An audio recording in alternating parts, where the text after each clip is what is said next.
आज का जो हमारा टॉपिक है वो है हिमेटोलॉजी। हिमेटोलॉजी का मतलब हो गया study of blood. It is a branch of medical science that deals with the study of blood diseases related to blood.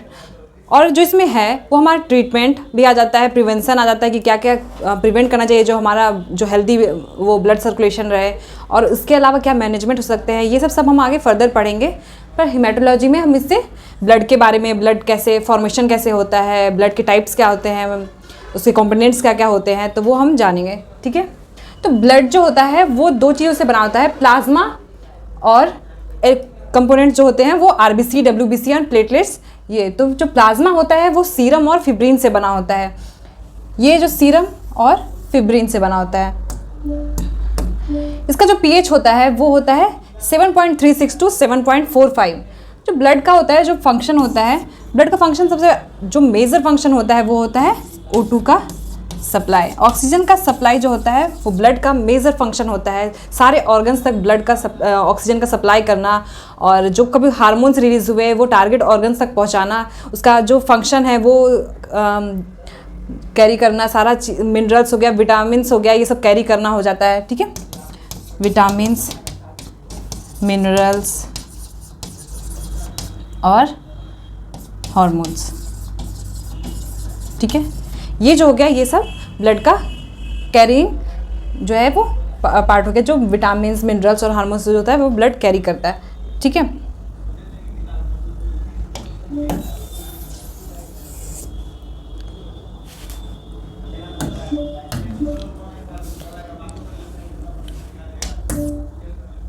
अब जो हम जानेंगे कि ब्लड का फॉर्मेशन कैसे होता है, तो ब्लड का फॉर्मेशन के प्रोसेस को हम लोग हिमेटोपोइसिस कहते हैं, the process of making blood.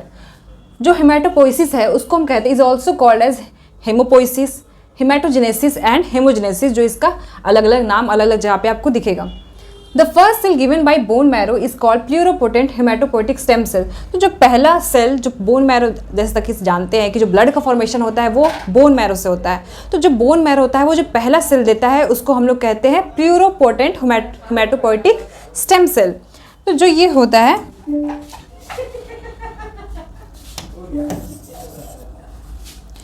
जो स्टेम सेल होता है ये पहले देता है हमारा प्रीकर्सर सेल्स देता है, प्रीकर्सर सेल। प्रीकर्सर सेल का मतलब क्या है, जो हर सेल है आरबीसी, डब्ल्यूबीसी और प्लेटलेट्स, इनका पहले प्रीकर्सर सेल्स बनता है। प्रीकर्सर सेल्स जो होता है वो आगे फॉर्म करता है पहला इरिथ्रोसाइट। इरिथ्रोसाइट को हम लोग आरबीसी भी बोलते हैं। ठीक है, आरबीसी। और हो गया हमारा डब्ल्यूबीसी को हम लोग क्या कहते हैं, ल्यूकोसाइट बोलते हैं, ल्यूकोसाइट। और हो गया प्लेटलेट्स हो गया हमारा, जिसको हम लोग थ्रोम्बोसाइट्स भी कहते हैं, थ्रोम्बोसाइट्स कहते हैं। ठीक है, तो ये जो प्रीकर्सर सेल्स होता है, ये प्रीकर्सर सेल्स फॉर्म करता है इरिथ्रोसाइट, डब्ल्यूबीसी और प्लेटलेट्स। ये जो होता है पहले इमेच्योर होता है, आगे धीरे धीरे इसका मैच्योरेशन का प्रोसेस होता है। ठीक है, तो पहले हम जानेंगे कि इरिथ्रोसाइट क्या है, आरबीसी हमारा क्या है।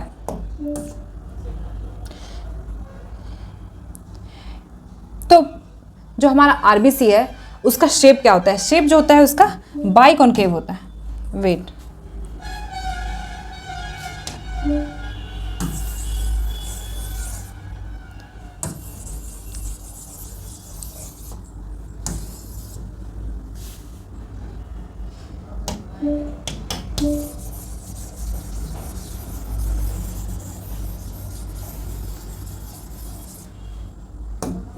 तो आरबीसी का जो शेप होता है वो बाइकॉन्केव होता है।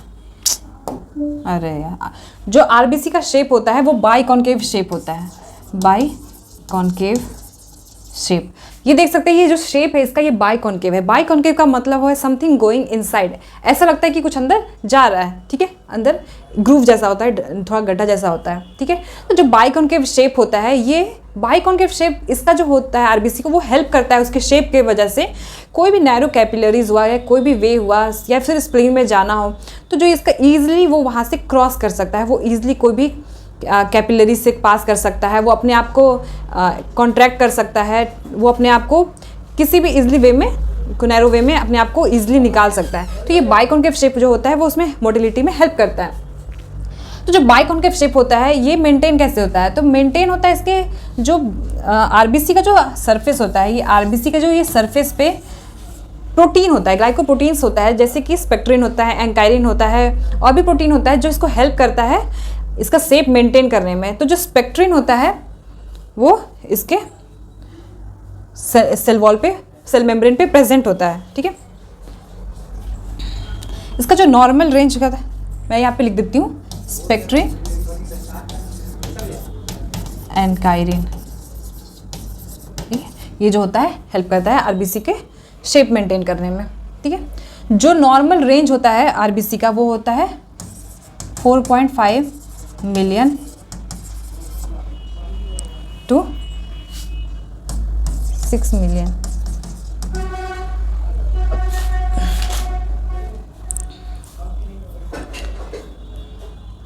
जो इसका डायमीटर होता है, तो डायमीटर जो होता है वो इसका होता है 8 माइक्रोन्स का होता है, 8 माइक्रोन, ठीक है। मोटिलिटी, मोटिलिटी का मतलब हो गया इसका जो मूवमेंट, ये नन मोटाइल होता है, नन मोटाइल होता है। नन मोटाइल का मतलब हो गया कि आरबीसी खुद से अपना मूवमेंट नहीं कर सकता है, ठीक है। न्यूक्लियस, ये जो होता है वो नन न्यूक्लिएटेड होता है, नन न्यूक्लिएटेड होता है, मतलब आरबीसी में कोई भी न्यूक्लियस नहीं होता है।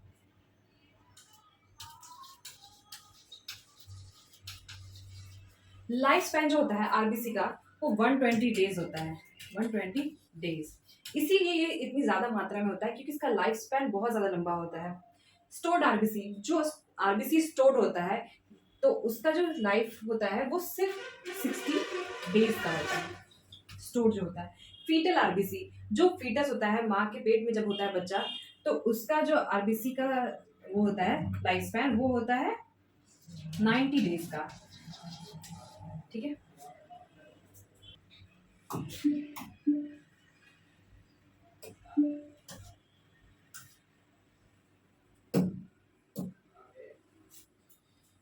अब हम जानेंगे कि आरबीसी क्या क्या कंसिस्ट करता है, ठीक है। आरबीसी जो होता है सबसे पहले cell membrane contains blood group antigen. तो आरबीसी का जो सेल मेम्ब्रेन होता है वो ब्लड ग्रुप एंटीजन, जो भी आपका ब्लड ग्रुप है, ओ पॉजिटिव हुआ या बी पॉजिटिव हुआ या निगेटिव हुआ, तो सारा जो एंटीजेंस होता है उसके वो सेल मेम्ब्रेन पे ही आरबीसी के प्रेजेंट होता है। उसमें साइटोप्लाज्म होता है, हेमोग्लोबिन होता है। RBC have extra membrane causes increase in surface area that helps in more exchange of gases। जो आरबीसी के जो सेल मेम्ब्रेन होता है, आरबीसी का जो ये आरबीसी है, ये है, ये एक्स्ट्रा सेल मेम्ब्रेन होता है। एक्स्ट्रा सेल मेम्ब्रेन जो होता है वो इसको हेल्प करता है, ज़्यादा से ज़्यादा सरफेस एरिया प्रोवाइड करता है, जिसकी वजह से जो O2 हो वो ज़्यादा से ज़्यादा कैरी कर सके, जो हेमोग्लोबिन है वो ज़्यादा से ज़्यादा कैरी कर सके, ताकि ऑक्सीजन का सप्लाई ज़्यादा से ज़्यादा हो सके। तो ये जो होता है surface area helps in more exchange of gases. Membrane of RBC is lipid by layer. जो आरबीसी का मेम्ब्रेन होता है वो बाई जो लेयर होता है वो लिपिड होता है, ठीक है। Certain proteins present that is integral proteins also known as peripheral proteins. जो सरफेस एरिया जो इसके सेल मेम्ब्रेन पे होता है बहुत सारे प्रोटीन्स प्रेजेंट होते हैं, इंटीग्रल प्रोटीन्स, जिनको हम पेरिफेरल प्रोटीन्स भी कहते हैं। There is network of proteins connected to inner membrane. Most important proteins are spectrin and ankyrin. जैसे कि मैंने बताया कि सबसे इंपॉर्टेंट ये है जो कि उसके शेप को मेंटेन करने में मदद करता है, जो बाइकॉन्केव शेप है उसको मेंटेन करने में मदद करता है, ठीक है। In healthy biconcave, the peripheral part is pink due to increased HB, but the central part is paler। जो हमारा बाइकॉन्केव शेप होता है, ये बाइकॉन्केव जो शेप होता है, ये जो शेप होता है बाइकॉन्केव जो शेप होता है, तो इसके वजह से क्या होता है, यहाँ पे जो सेंट्रल पार्ट होता है ये जो होता है पिंक होता है due to the peripheral part is pink but the central part is paler. जो सेंट्रल पार्ट होता है ये पेलर होता है। पेलर होता है कि मतलब इसका कलर कम होता है। जो ये पार्ट होता है पेरिफेरल पार्ट होता है, ये जो होता है इसका डार्क कलर होता है, पिंक जैसा होता है, ठीक है, क्योंकि वहाँ पे हेमोग्लोबिन ज्यादा होता है। हेमोग्लोबिन जो जब भी होता है वो पेरिफेरल पार्ट पे हेमोग्लोबिन प्रेजेंट होता है, ठीक है। Each RBC contains 280 millions of haemoglobin. Her RBC जो होता है वो कैरी करता है approximately 280 millions of haemoglobin.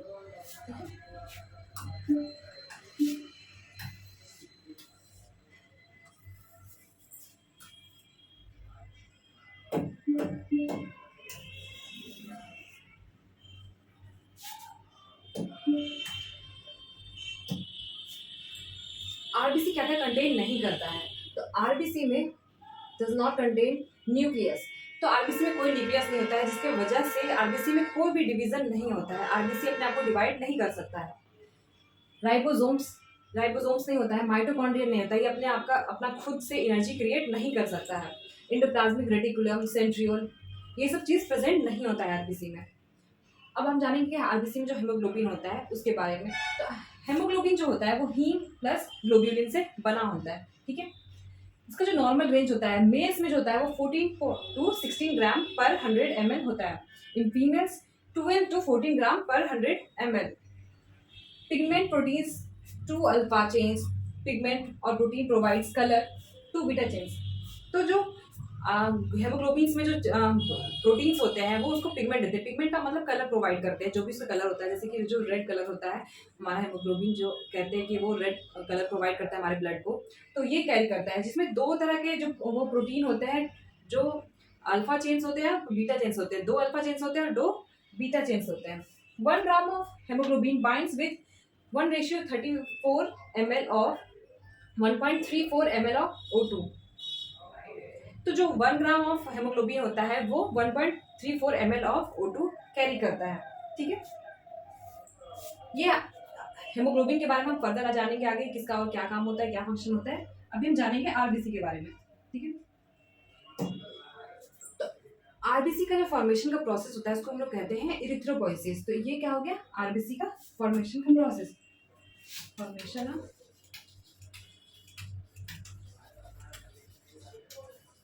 RBC, ठीक है। इरिथ्रोपोइसिस जो होता है, प्रोसेस जो होता है, ये होता है एक प्रोटीन, एक हार्मोन के थ्रू, जिसका नाम है इरिथ्रोपोइटिन।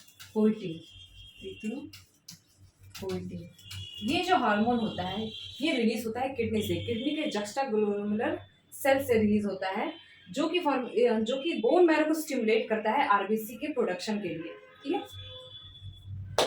ब्लड फॉर्मिंग टिश्यू, तो जो ब्लड फॉर्मिंग टिश्यू जो टिश्यू होते हैं वो हमारे बॉडी में जो हेल्प करते हैं ब्लड के फॉर्मेशन में, पहला है माइलॉइड टिश्यू। माइलॉइड टिश्यू जो होता है वो आरबीसी रेड बोन मैरो में होता है हमारा, जो produces RBC, granulocytes, monocytes and platelets. Granulocytes का मतलब हो गया हमारा न्यूट्रोफिल, बेसोफिल एंड इस्नोफिल, ये हमारा ग्रेन्यूलोसाइट्स हो गया। एक ग्रेन्यूलोसाइट्स में हमारा आ गया मोनोसाइट्स एंड लिम्फोसाइट्स हमारा आ गया, ठीक है। तो ये सब जो है ये प्रोड्यूस करता है हमारा माइलॉइड टिश्यू, और जो लिम्फॉइड टिश्यू होता है वो लिम्फ नोड्स। तो हम जानेंगे कि इरिथ्रोपोइसिस जो होता है उसकी साइट्स क्या क्या होते हैं, कहाँ से स्टार्ट होता है सबसे पहले। तो जो आरबीसी का फॉर्मेशन होता है वो सबसे पहले इंट्रायूटेराइन लाइफ में होता है, तो फीटस के यॉर्क सेक से सबसे पहले आरबीसी का फॉर्मेशन होता है। तो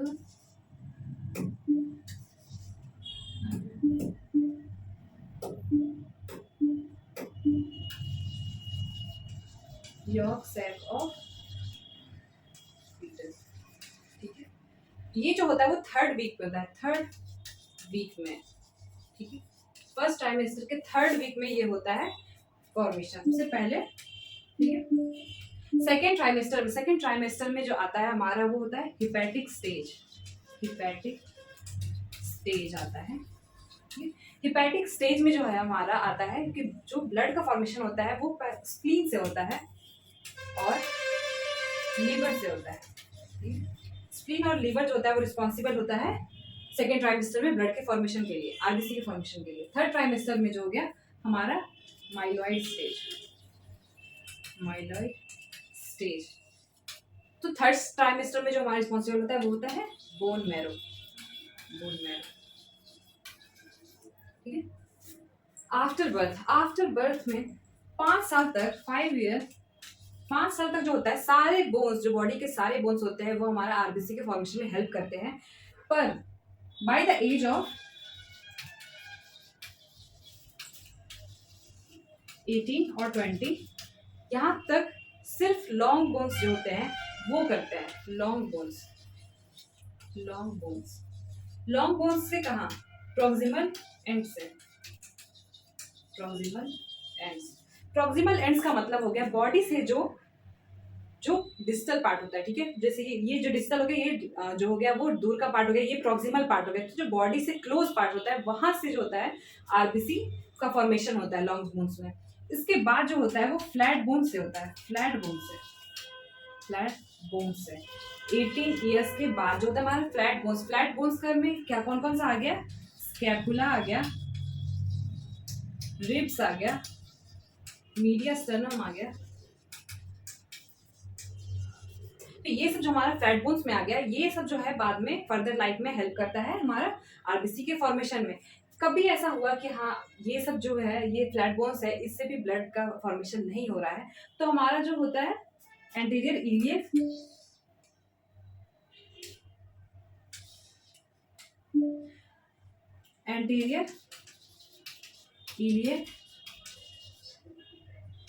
स्पाइन, जो कि हमारा हिप जॉइंट का एक पार्ट होता है, इससे हमारा फॉर्मेशन होता है आरबीसी का, ठीक है।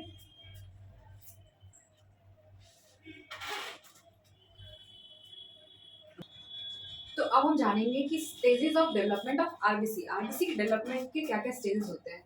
तो पहला हो गया प्रो नॉर्मोब्लास्ट, उसके बाद हमारा गया अर्ली नॉर्मोब्लास्ट, उसके बाद हमारा इंटरमीडिएट नॉर्मोब्लास्ट, फिर लेट नॉर्मोब्लास्ट हो गया, उसके बाद रेटिकुलोसाइट्स हो गया, एंड देन मैच्योर इरिथ्रोसाइट या फिर आरबीसी। तो प्रोनॉर्मोब्लास्ट जब प्रीकर्सर सेल्स आगे जब हमारा वो फॉर्म करता है, तो सबसे पहले हमारा प्रोनॉर्मोब्लास्ट फॉर्म करता है। तो प्रोनॉर्मोब्लास्ट जो होता है ये एक बड़ा आरबीसी का जो जैसे जैसे मैच्योर करता है वो वैसे वैसे उसका साइज होता है वो छोटा होता है। जब प्रोनॉर्मोब्लास्ट स्टेज में होता है तब आरबीसी का साइज होता है वो बड़ा होता है, ठीक है, और इसमें न्यूक्लियस भी होता है।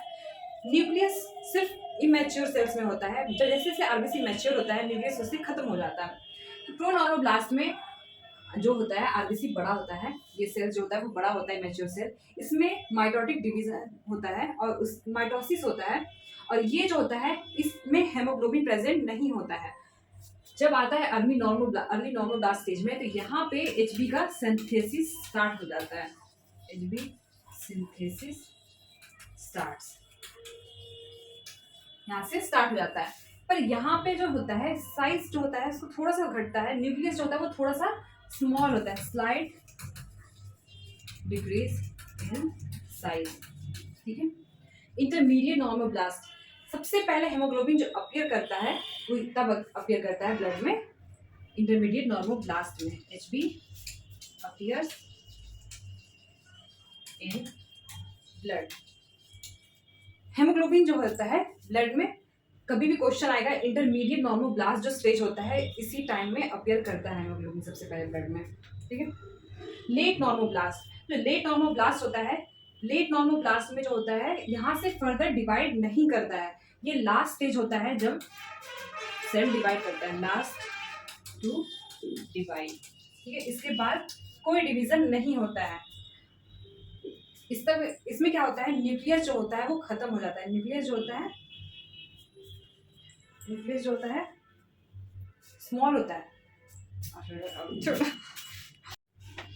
जो लेट नॉर्मोब्लास्ट होता है वो सबसे लास्ट में डिवाइड करता है, मतलब इसके बाद कोई भी डिवीजन नहीं होता है आरबीसी में।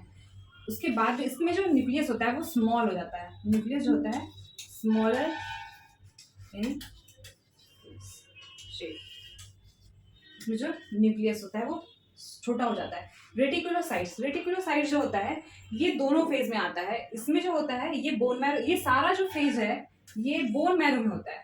रेटिकुलोसाइट्स जो होता है वो बोन मैरो से निकल के ब्लड सर्कुलेशन में आ जाता है, ब्लड सर्कुलेशन में 24 घंटे के अंदर में वो मैच्योर हो जाता है, ठीक है। तो ये जो होता है मैच्योर इन 24 आवर्स, जब ये ब्लड सर्कुलेशन में आ जाता है, इसमें कोई न्यूक्लियस नहीं होता है, नन न्यूक्लिएटेड। उसके बाद जो ये होता है 24 घंटे के बाद में ये फॉर्म करता है मैच्योर्ड इरिथ्रोसाइट यानी कि आरबीसी, ये जो होता है फॉर्म करता है, ठीक है।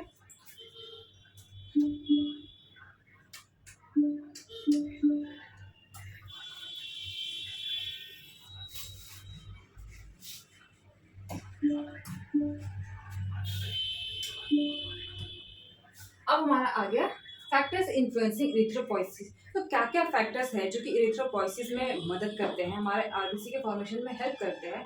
सबसे पहले आ गया हमारा आयरन।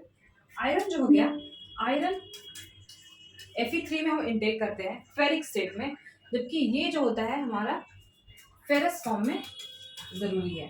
ठीक है, Fe2 ये जो होता है हमारा इम्पॉर्टेंट है, ये जो होता है हेल्प करता है हमारा कैरी करने में, हमारा ये आयरन जो होता है हमारा फॉर्मेशन में, ब्लड के फॉर्मेशन में, तो ये फेरस फॉर्म में हेल्प करता है।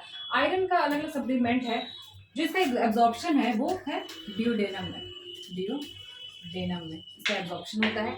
इनटेक डाइट के थ्रू मोस्टली होता है, जो हमारा आयरन कंटेनिंग फूड्स है जैसे लाइक बीटरूट हो गया या पोमीग्रेनेट हो गया, ये सब जो है आयरन कंटेन करता है।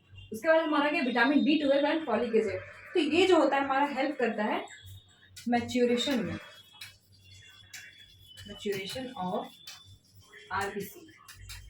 आरबीसी का सेल जब इमेच्योर होता है, जैसे कि मैंने बताया कि वो बड़ा होता है, और उसके बाद में विटामिन B12 और फॉलिक एसिड के ही एक्शन के वजह से ये धीरे धीरे साइज जो होता है हमारा छोटा होता जाता है, छोटा होता जाता है। ठीक है, तो ये होता है विटामिन B12 के फंक्शन के थ्रू। विटामिन B12 का जो एब्जॉर्प्शन होता है वो हमारा होता है इलियम में, इलियम में एब्जॉर्प्शन होता है। तो विटामिन B12 जो होता है ये हमारा सेल के मैच्योरेशन में, डिवीजन में हेल्प करता है, maturation of RBC and division में। ठीक है, most important factors for formation of RBC. RBC की फॉर्मेशन के सबसे जो इंपॉर्टेंट फैक्टर्स होते हैं उसमें से एक हाइपोक्सिया होता है। हाइपोक्सिया का मतलब हो गया lack of oxygen, lack of O2 और हाइपोक्सिया। तो हाइपोक्सिया का कंडीशन जब भी आएगा, ऑक्सीजन लैक करेगा, तो जो हमारे किडनी के इंटरस्टिशियल सेल्स होते हैं, किडनी के type 1 interstitial cells, type 1 interstitial cells जो होते हैं किडनी के, ये हेल्प करते हैं हमारा, एक्टिवेट करते हैं इरिथ्रोपोइटिन का रिलीज में। और इरिथ्रोपोइटिन जो होता है हमारा इरिथ्रोपोइसिस, जैसे कि मैंने बताया था, इरिथ्रोपोइसिस के प्रोसेस के लिए हेल्प करता है। इरिथ्रोपोइटिन जब हार्मोन रिलीज करेगा, उसके बाद क्या होगा, वो स्टिमुलेट करेगा बोन मैरो को, बोन मैरो क्या होगा, एक्स्ट्रा आरबीसी का प्रोटेक्शन करेगा। ठीक है, और जो हो गया हमारा, जैसे विटामिन B12 और फॉलिक एसिड की डिफिशियंसी कभी हो जाती है बॉडी में, तो इसके डिफिशियंसी की वजह से क्या हो सकता है कि मेगालोब्लास्टिक एनीमिया, मतलब ये साइज जो होगा ये छोटा नहीं होगा, इमेच्योर रह जाएगा, बड़ा साइज रहेगा, तो हमारा जो आरबीसी जो होगा वो मैच्योर नहीं कर पाएगा, वो साइज में बड़ा रहेगा, तो इसके वजह से हमारा जो एनीमिया मेगालोब्लास्टिक एनीमिया हो जाता है, और मैक्रोसाइटिक टाइप ऑफ एनीमिया होता है। आयरन डिफिशियंसी एनीमिया हो जाता है आयरन की कमी से। ठीक है,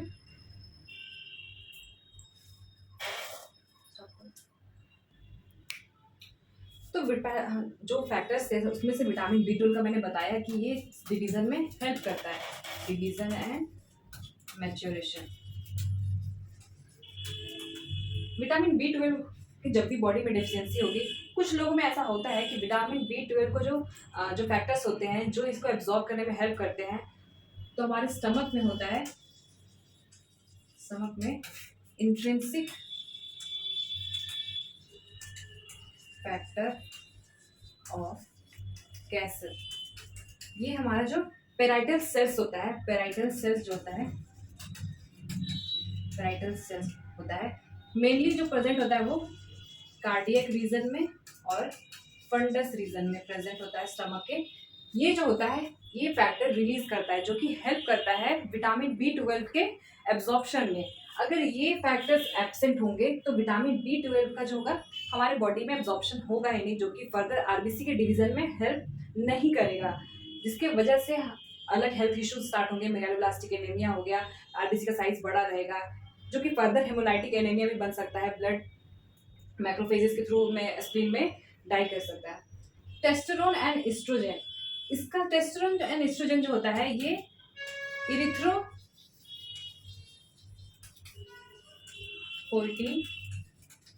जो होता है, इरिथ्रोपोइटिन को रिलीज करने में हेल्प करता है, जो कि स्टिमुलेट करता है बोन मैरो को।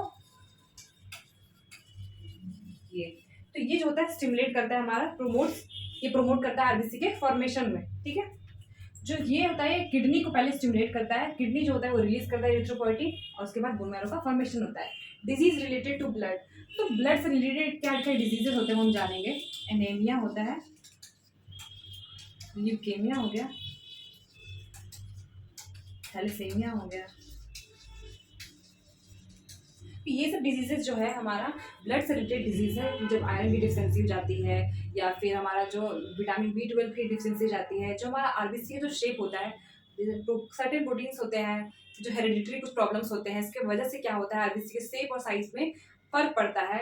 तो ये सब जो चीज़ें हैं वो सब हमारा फैक्टर्स होता है जो डिजीज प्रोड्यूस करता है। ठीक है, आज के लिए इतना ही। फर्दर हम जानेंगे कि आगे क्या क्या जो WBC होता है, प्लेटलेट्स होता है, उनका क्या क्या फंक्शन है, उनसे रिलेटेड चीज़ें सब हम आगे लेक्चर में जानेंगे।